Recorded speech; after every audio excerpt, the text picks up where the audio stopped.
在长白山有这么一头母狼，3天2头就带着自己的幼崽来给附近村子里的老猎户一家献上自己辛勤捕猎到的食物。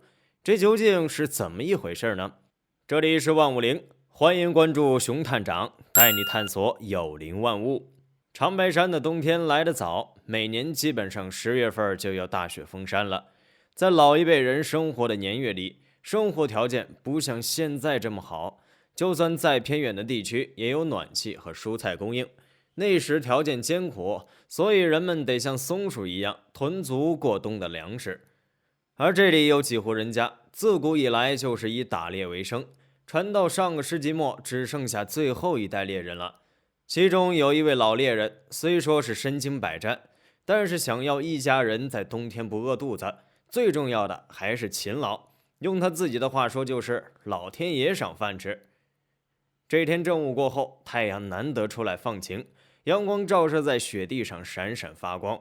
老猎人趁着好天气，背上猎枪和绳索就出门了，希望能有所收获。如果能抓到狐狸，把它们的皮毛放到市场上去卖，今年就能买到足够的年货，让家里人过个好年了。外面是白雪皑皑，一片银装素裹，森林中寂静无声，这也给老猎人打猎增加了不小的难度。毕竟是经验丰富的老猎手了，任何风吹草动都逃不过他的耳朵。这不，刚出去没多久，远处就传来了猎物的动静。老猎人赶紧端起猎枪，一步一步向目标方向悄悄前进的同时，还不忘躲在大树后面隐蔽身形。不远处正是一只觅食的野猪，瞧他那副在树下暴躁刨食吃的模样，看来也是多少天没吃一顿饱饭了。吃的那叫一个香啊，完全没有注意到周围的危险。老猎人二话没说，找准机会就是一枪。然而野猪被击中后却并未应声倒地，他暴躁地转过头来，居然朝着猎人冲了过来。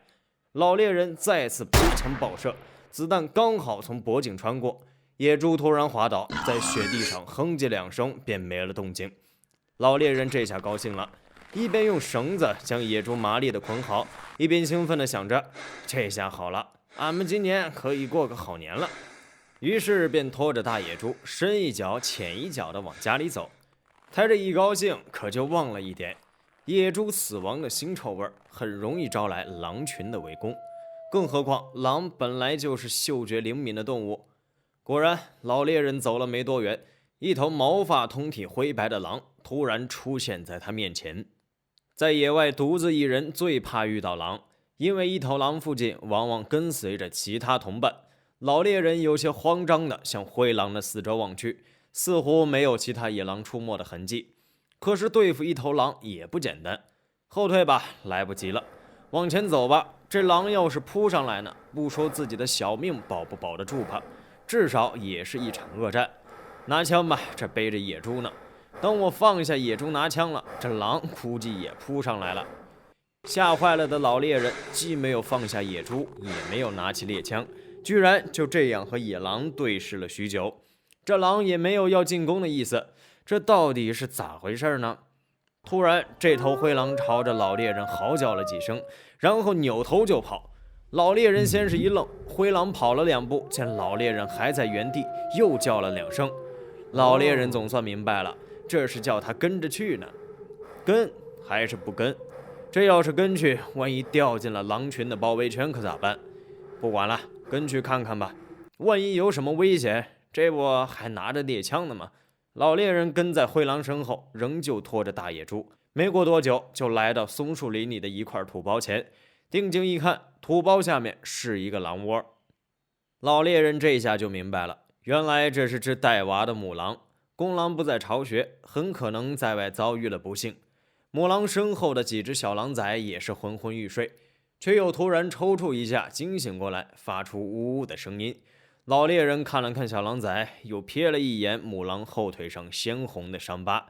这大雪封山，食物匮乏，又赶上母狼受伤，看来他们也是饿了好几天了，逼不得已才来找人类帮忙。得了，人有慈悲之心，老猎人立刻抽出猎刀，把刚刚打猎到的野猪头割下来，扔给了母狼。母狼见状，嚎叫了几声，表示感谢，立刻叫醒幼崽，狼吞虎咽地吃了起来。老猎人回到家里后，也没太当回事，该吃饭吃饭，该睡觉睡觉，白天继续去打猎。没想到几天之后，在回来的路上又遇到了这只母狼，这肯定还是要吃的。得了，帮狼帮到底，再给点吧。没想到这一来二去的，母狼和老猎户也混熟了，三天两头找老人来要猎物，这算是吃定我了。老猎人苦笑一声，也没有多想，既然都救过他们一次了，就不能眼睁睁地看着他们饿死，不然这岂不是对不起自己扔给他们的野猪头？上个世纪末，长白山最后一代猎人们失去了传人，儿女们都到城里谋生去了，进山打猎的人越来越少。转眼又是一年寒冬，老猎人的身体大不如前，腿脚本就不利索，还因为最近一次打猎被一头野猪撞伤了腿。眼看着家里的食物越来越少了，老两口急得像热锅上的蚂蚁，晚上急得都睡不好觉。正在着急的时候，忽然听到门外咣当咣当的一阵响动，是不是门没关严实啊？老猎人赶紧过去查看。东北的冬天可不是闹着玩的，这要是刺骨的寒风进屋，那可就不是感冒那么简单的了。老猎人一推门，就看到了地上的野兔子，于是向外张望，结果却连一个人影也没有发现。心想，这没准是哪个好心的邻居同情我，做好事不留名。结果第二天一早，问遍了附近的邻居，不光没人承认，大家根本就不知道野兔子怎么来的。村民们都说自己晚上到家就躺在床上了，谁会半夜起来给你家送野兔子呀？这让老猎人纳了闷了，难道这兔子还是天上掉下来的不成？老两口正疑惑着呢，没想到没隔几天晚上，门外又是一阵咣当咣当的响声。老猎人推门一看，哟，这次不光有兔子，还有山鸡。此后的几天里，老猎人家门口总是能在清晨看到各种野味儿，兔子、山鸡还有狍子。老猎人一想不对劲儿，仔细看了一下猎物身上的伤口，这不像是猎人用枪打的呀，分明是狼爪和狼牙撕咬过的痕迹。看来这些动物全部都是狼猎杀的呀。难道说……老猎人心中似乎已经有了答案，但还是感觉到有一些不可思议。好端端的猎物，狼为什么自己不吃，反而给我送来呢？再说了，狼真能记得人类的恩情。为此，老猎人决定蹲点看个究竟。这天晚上算准了时间，门外刚有响声，老猎人就冲了出去。门外赫然站着一条通体灰白的母狼，来给老两口送吃的。这后面还跟着几只健壮的公狼，甭问，肯定是他养大的幼崽。这不正是自己救的那一家子狼吗？老人心中顿时感慨万分。